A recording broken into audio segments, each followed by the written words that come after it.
오늘 우리에게 주시는 하나님 말씀은 마태복음 15장 1절부터 9절까지의 말씀입니다. 신약성경 25면에 있는 말씀입니다.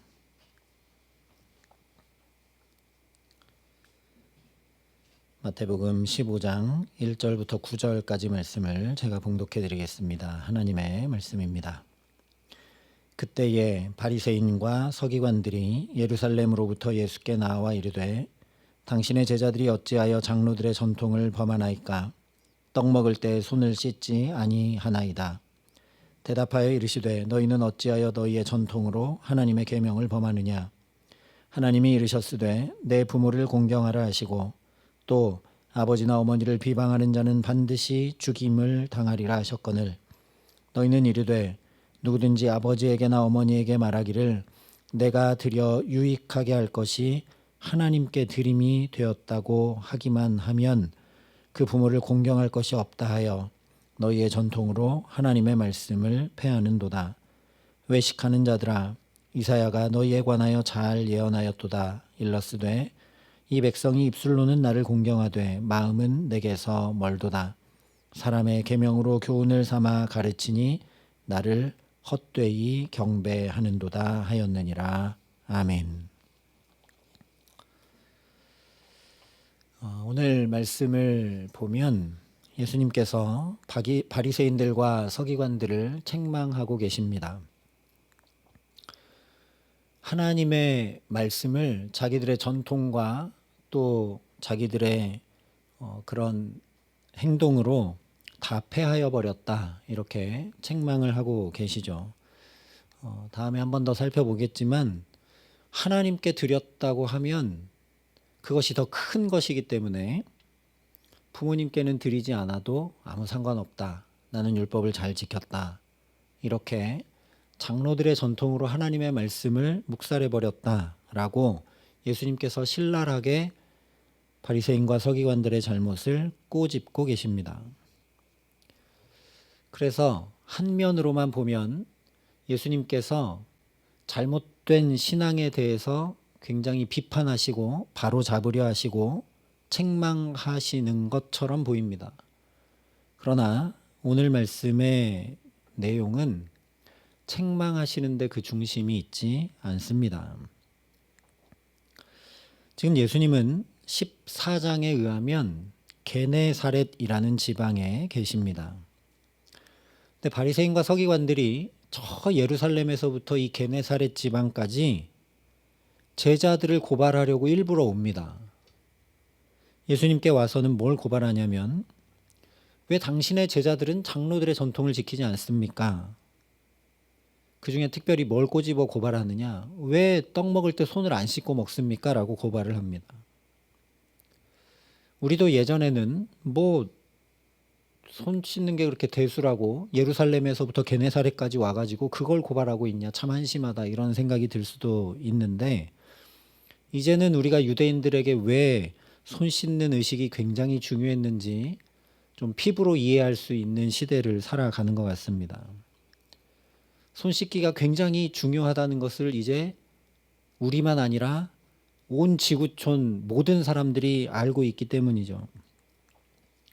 코로나의 공포가 전 세계를 휩쓸었을 때 단순 감기인 줄 알다가 그냥 생명을 달리하는 일들이 많았기 때문에 손을 씻지 않고 먹거나 만지는 사람을 우리가 굉장히 터부시하며 피했습니다.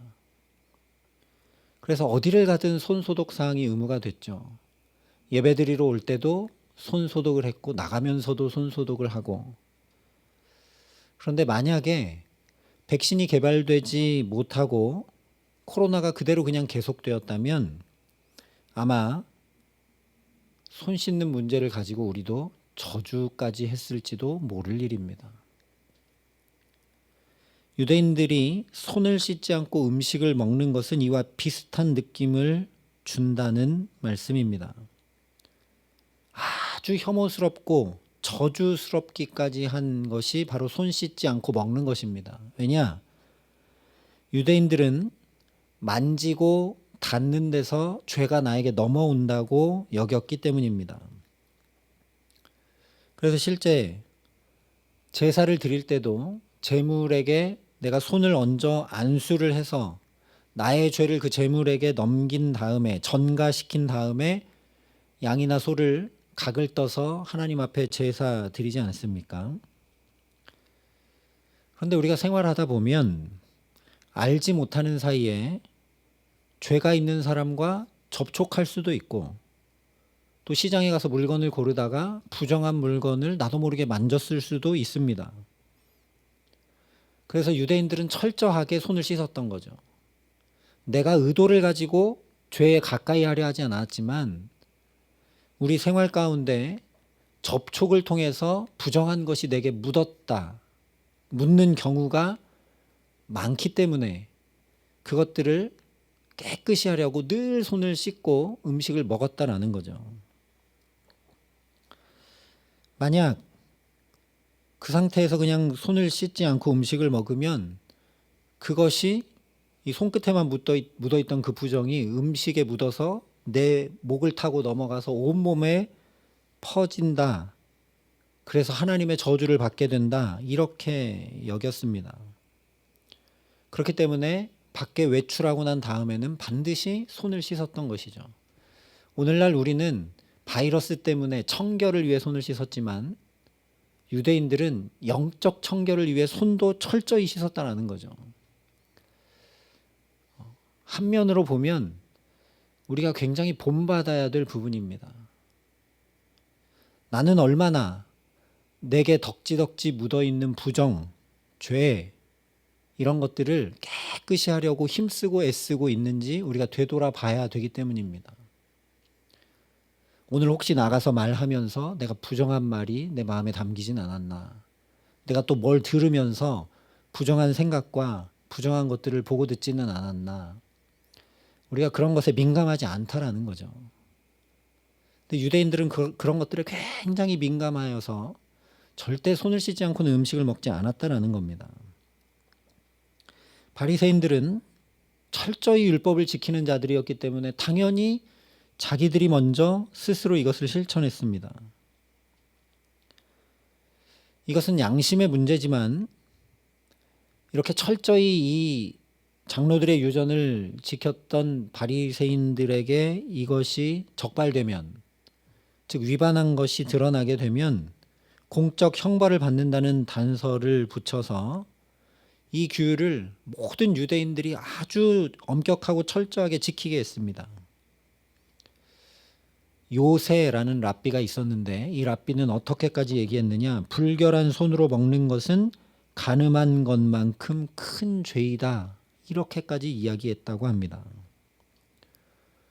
이런 분위기 속에서 제자들이 손을 씻지 않고 음식을 먹었으니 바리새인과 서기관들이 저 멀리 예루살렘에서부터 찾아와 고발하는 건 당연한 일이죠.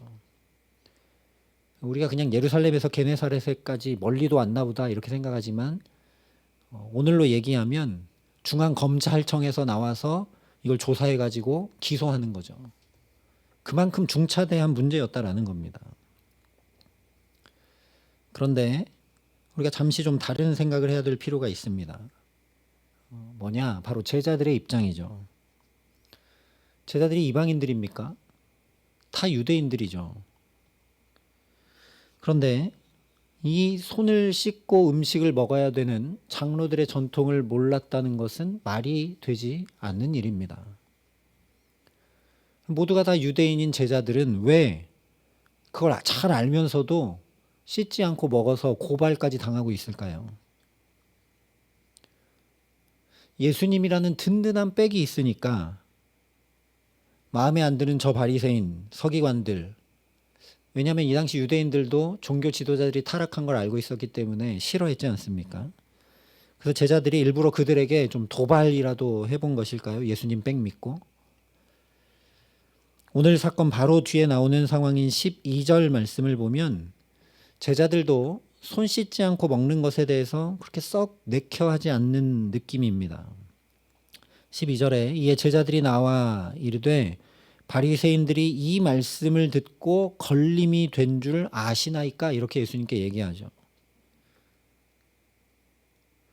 예수님, 지금 이렇게 손 안 씻고 먹는 것, 이런 것 바리새인들에게 걸림이 되는 것 아닙니까? 그거 알고 계십니까? 걱정스러운 듯이 묻고 있습니다. 이런 태도를 보면 제자들이 비록 정죄받을 것이 막 겁이 나고 두렵고 이런 정도는 아니더라도 뭔가 찜찜하고 꺼림칙한 마음이 있었던 것은 분명합니다. 그러니까 이 바리새인 서기관 종교 지도자들을 일부러 도발하려고 손 안 씻고 막 먹은 건 아니라는 거죠. 그렇다면 왜 도발하려고 하는 것도 아니고 자기도 마음에 좀 꺼림칙한데 그 전통을 어기고 손도 씻지 않은 채 그냥 음식을 먹었을까? 이유는 하나밖에 없습니다. 예수님 때문이죠. 마태복음 5장에 제자들에게 산상수훈의 말씀을 가르치시면서 예수님께서 이렇게 이야기하십니다. 내가 너희에게 이르노니 너희 의가 서기관과 바리새인보다 더 낫지 못하면 결단코 천국에 들어가지 못하리라. 이 말씀을 들었던 제자들의 입장으로 생각을 해보면 서기관 바리새인들은 이렇게 철저하게 장로들의 유전까지 만들어서 손 씻는 것까지 철저하게 지키는 그런 신앙생활로 살아가는데 그것보다 더 낫지 않으면 결단코 천국에 못 들어간다는 겁니다. 그럼 그게 더 낫다는 게 어떤 건가? 그것이 어떤 행위로 그 바리새인 서기관보다 나을 수 없다라는 걸 제자들도 알았습니다. 바리새인들은 정말 행위로는 너무너무나 완벽했으니까요. 집에 있는 후추, 소금 이런 양념까지도 다 11조를 했던 사람들이기 때문에 도저히 따라갈래야 따라갈 수가 없죠. 그러니 천국에 들어가는 것은 어떤 행위로 바리새인 서기관들보다 나아야 된다라는 게 아니라 다른 것이라는 걸 제자들도 알고 있었습니다. 그건 뭐였냐면 바로 마음이었습니다. 산상수훈을 말씀하실 때도 주님은 심령이 가난한 자, 애통하는 자, 이 마음이 온유한 자, 의에 줄이고 목마른 자, 마음이 청결한 자 등등 모두 다 마음에 대해 계속 말씀을 하시죠. 마음 중심이 어떠한가 그것을 계속 말씀하십니다. 그리고 하나님 나라 비유에서도 맨 처음부터 길가, 돌짝밭, 가시밭, 옥토 비유로 그렇게 마음밭에 대해 말씀해 주셨습니다. 한마디로 하면 이런 예수님의 말씀을 듣고 또 들으면서 제자들은 어떤 행위가 아니라 저 바리새인 서기관들보다 그 마음이 나아야 된다. 그러니 마음을 변화시키고 바꾸는 것, 내 중심을 온전히 하나님께 두어야 한다는 것을 예수님께 계속 배워왔다는 거죠. 이처럼 지금까지 제자들은 예수님께서 가르치시고 전하시고 고치시는 그런 사역들을 곁에서 계속 보면서 선입견, 경험, 편견을 벗지 않으면 하나님 나라를 경험할 수 없다라는 사실을 온몸으로 배웠습니다. 대표적인 예가 예수님이 나병 환자를 손으로 만져 고치시지 않습니까? 나병 환자는 멀리서부터 자기가 나병이 걸린 자기가 나는 부정하다 하면서 도망가야 됐습니다. 그리고 혹시 나병 환자가 눈에 띄게 되면 그걸 발견한 사람도 멀리 떨어져야 됐죠. 부정함이 묻는다고 생각했으니까요. 근데 웬걸 예수님은 그에게 다가가 그를 만져서 고쳐주십니다. 물론 만지신 것에는 그 나병 환자의 부정함을 하나님의 어린 양이신 예수가 다 전가시켜서 온전히 가져오시고 그를 깨끗게 하셨다는 의미가 거기 담겨 있는 것이죠. 근데 이런 것들을 제자들이 계속 보고 듣고 배우면서 알았다는 겁니다. 행위에 있는 게 아니다. 마음 중심에 있는 것이다. 그리고 예수님께서 고향에 가셨을 때 저 예수는 목수의 아들이 아니냐? 형제는 이러이러한 자들이 아니냐? 우리가 다 아는 자들 아니냐? 근데 어떻게 예수가 저럴 수 있느냐? 그 집안이 절대 그럴 수 없는 집안인데 하면서 예수님을 믿지 않을 때 능력을 행치 않으시는 것도 제자들이 봤습니다. 그러니까 예수님을 대할 때 그 마음 중심과 태도가 어떠한지에 따라서 예수님의 능력이 어떻게 나타나는지가 달랐던 것도 보았던 거죠. 그러니 겉으로 드러난 행위가 아니라 중심으로 주님의 구원을 열망하는 자가 구원받는 것을 제자들이 계속 보았습니다. 경험했습니다. 혈루병 걸린 여인도 사실 만지면 부정한 건데 예수님의 옷자락이라도 만지면 내가 구원을 받겠다는 믿음으로 예수님을 접촉해서 나음을 얻었는데 그게 정죄를 받은 것이 아니라 내 믿음이 너를 구원했다. 이렇게 확증해 주셨죠. 율법을 어기면서까지 사람들 앞에 나와도 오직 그 중심이 주를 열망하면 구원받는 것을 계속 보고 경험했습니다. 그러니 예수님 곁에 계속 따라다니며 보고 듣고 경험한 제자들이 자기들이 살아왔던 문화하고 삶이기 때문에 조금 꺼림칙하긴 했지만 손 씻는 행위 자체는 제자들에게 크게 문제되지는 않았던 것이죠. 오히려 중심으로 그런 부정, 죄를 통회하는 마음, 죄 때문에 깨어진 하나님 나라와 자기의 삶, 또 그 깨어져 버린 하나님의 의에 대해 애통하는 그 마음 중심이 중요함을 제자들이 알았다는 겁니다. 제자들에게 예수님께서 너희 의가 바리새인과 서기관보다 낫지 않으면 천국에 들어갈 수 없다 라고 가르친 예수님께서 그냥 그렇게 가르치고 말씀만 하시고 끝났겠습니까? 당연히 아니죠. 예수님 먼저 본을 보이셨습니다. 실제로 어떻게 하는지 보여서 가르쳐 주셨죠. 그것이 무엇인지 구체적으로 성경이 말씀하고 있지는 않지만 분명하게 지금 예를 든 여러 가지들로 가르쳐 주셨고 보여주셨고 본을 보이셨기 때문에 제자들이 그것을 보고 듣고 익혔고 지켜나가려고 애를 썼기 때문에 오늘 손 씻지 않고 먹는 문제로 바리새인 서기관들과 충돌을 일으키게 됐다는 것입니다. 예수님 때문이 아니라면 제자들도 유대인이기 때문에 손 씻지 않고 떡을 먹을 이유가 하나도 없습니다. 아까 말씀드렸던 대로 손 씻지 않고 먹으면 그것은 거의 간음한 것처럼 부정하게 여겨지는 심각한 문제인데 그러니 돌에 맞을 죽을 각오를 하지 않고서는 손 씻지 않고 먹을 수 없는 것이죠. 그렇기 때문에 오늘 말씀은 바리새인과 서기관들을 책망하는 데 중점이 있는 게 아니라는 겁니다. 예수님께서 이 제자들에게 계속해서 새롭게 가르쳐 주신 하나님 나라의 의를 따르고 지키고 있는 이 제자들에 대한 변호가 중심입니다. 하나님 나라가 이렇게 해야 임해오는데 바리새인 서기관들이 말도 안 되는 얘기를 하면서 기소하고 있기 때문에 예수님이 지금 변호해 주시는 것이지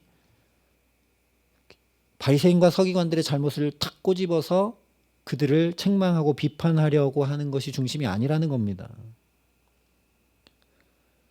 예수님 역시 예수님이 가르치고 양육한 제자들이 부단히 마음 중심으로 이루려고 하고 따라가려고 하는 그 하나님 나라의 가치, 제자들이 부단히 그렇게 행하는 것 때문이 아니라면 바리새인 서기관들이 이렇게 기소하러 왔을 때 뭐하러 이렇게 길게 반박하고 계시겠습니까? 예수님 얼마든지 그들의 입을 그냥 한 번에 닫으실 수 있게 있으신 능력이 있으십니다. 그러니 오늘 말씀은 하나님 나라와 의를 먼저 구하는 자를 주님께서 어떻게 변호하시고 보호하시고 지켜주시는지 보라는 말씀입니다. 제자들이 물론 연약했습니다. 그러나 예수님을 따라다니면서 어떻게든 먼저 그 나라와 그 의를 구하려고 살아갔기 때문에 그 제자들을 이 바리새인 서기관들의 공격과 기소로부터 어떻게 변호해 주시고 어떻게 지켜주시고 어떻게 보호해 주시는지 지금 드러내 보여주는 것이 바로 오늘 말씀이라는 것이죠. 좀 마음에 꺼림칙해도 잘 이해가 안 돼도 지금까지 내가 살아왔던 것과는 전혀 그 방식이 다르다고 할지라도 그것을 넘어서서 실제 율법에 의해 정죄받고 돌에 맞아 죽을 각오를 해야만 해도 그렇기 때문에 중앙에서 예루살렘에서 바리새인과 서기관들이 여기까지 찾아와 그들을 고발하고 기소하는 일을 겪어야만 해도 그것이 주님의 말씀이기에 지키는 자를 어떻게 대해 주시는지가 바로 오늘 말씀에 잘 드러나고 있다라는 거죠. 이걸 생각하면 얼마나 은혜입니까? 제자들은 바리새인과 서기관들의 논리적인 반박과 고발과 기소를 당해낼 힘과 능력과 지혜가 전혀 없습니다. 대부분 뱃사람들인데 거기엔 또 죄인 중에 죄인인 세리도 있는데 중앙정부에서 나온 엘리트 학자들을 제자들이 무슨 수로 당해낼 수 있겠습니까? 지금 당장 우리도 만약에 검찰이 우리를 샅샅이 파헤친다. 당해낼 수 있으시겠습니까? 그런데 주님께서 조목조목 반박하시고 오히려 바리새인과 서기관들을 하나님 앞에 고발해 버리심으로 그들이 한마디도 할 수 없게 만들어 버리십니다. 그야말로 제자들이 사자굴에 던져진 셈인데 그 사자의 입을 다 막아 버리시는 것을 오늘 제자들이 경험합니다. 제자들은 사실 지금 이 유대인 사회에서 어찌 보면 왕따 같고 정말 소수죠. 그런 제자들에게 너희가 지금 잘하고 있다. 이 길이 맞다.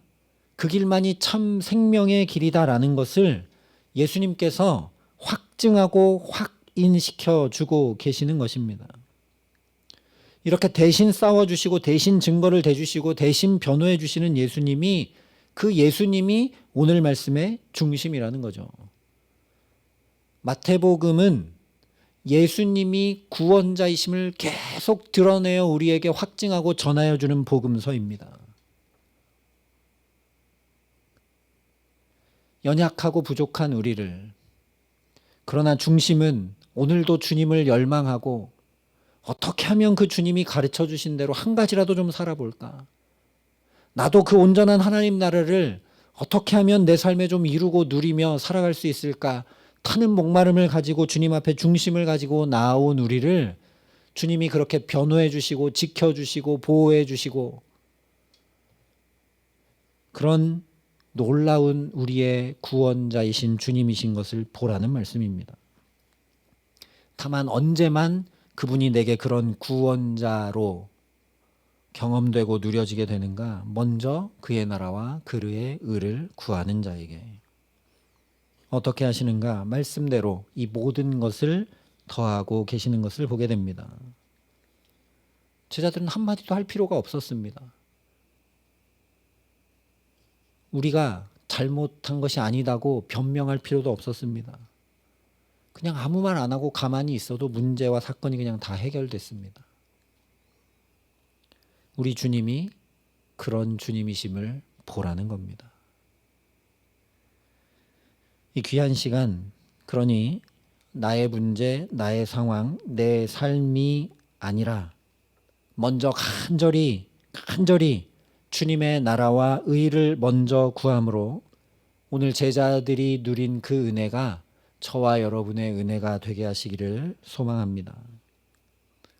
예, 오늘도 주님 말씀대로 살아야 하는 것이 실제 이 세상 속에 좀 꺼림칙하게 느껴지는 때가 있습니다. 또 말씀을 지키려고 하면 학교도 직장도 심지어 인생 자체를 걸고 싸워야 하는, 그래서 왕따를 당하거나 도태되고 뒤처질 것이 두렵기도 합니다. 그러나 우리에게는 주님이 전부이지 돈과 명예와 지식과 인맥이 전부가 아닌 줄 믿습니다. 그렇기 때문에 또 이 시간 이렇게 나와 주님 앞에 예배하는 것 아니겠습니까? 말씀드린 바와 같이 주님은 중심을 보십니다. 제자들이 완벽했다는 게 아닙니다. 제자들이 주님 가르쳐 주신 대로 다 잘 행한 게 전혀 아닙니다. 그런데 그들은 타는 목마름과 열망을 가지고 심지어 집과 배와 가족을 뒤로 하고 버리더라도 주님이 보여주시고 임하게 하시고 이루시는 그 하나님 나라를 열망하며 주님 곁에 붙어서 먼저 그의 나라와 의를 구했다라는 거죠. 우리도 그런 중심을 주님이 보시는 줄 믿습니다. 그리고 우리에게도 은혜를 더해 주셨기에 이 한 해 동안 특별히 우리 대적 마귀에게 기소당하지 않고 또 정죄당하지 않고 올 한 해 여기까지 은혜로 살아오게 하신 줄 믿습니다. 내가 나의 삶을 살아갈 힘과 지혜와 능력이 없고 또 이 세상의 논리와 힘 앞에 어찌할 바를 모르기에 이렇게 예배하며 주님 앞에 나와 간구하고 의지하는 우리 모두에게 이 주님의 사랑이 더 충만하게 온전하게 역사하게 하시기를 간절히 기도합니다. 그래서 지혜 없는 나 대신 주님이 변호해 주시고 힘없는 나 대신 주님이 싸워 주시고 연약한 나 대신 주님이 보호해 주시는 그 은혜가 우리 앞에 우는 사자처럼 덤벼오는 세상의 입을, 저 대적 마귀의 입을 막으시고 무력하게 하시는 주님의 놀라운 역사가 우리 모든 삶 속에 임하게 하시는 귀한 은총 더해 주시기를 우리 구주 예수 그리스도의 이름으로 간절히 축원합니다.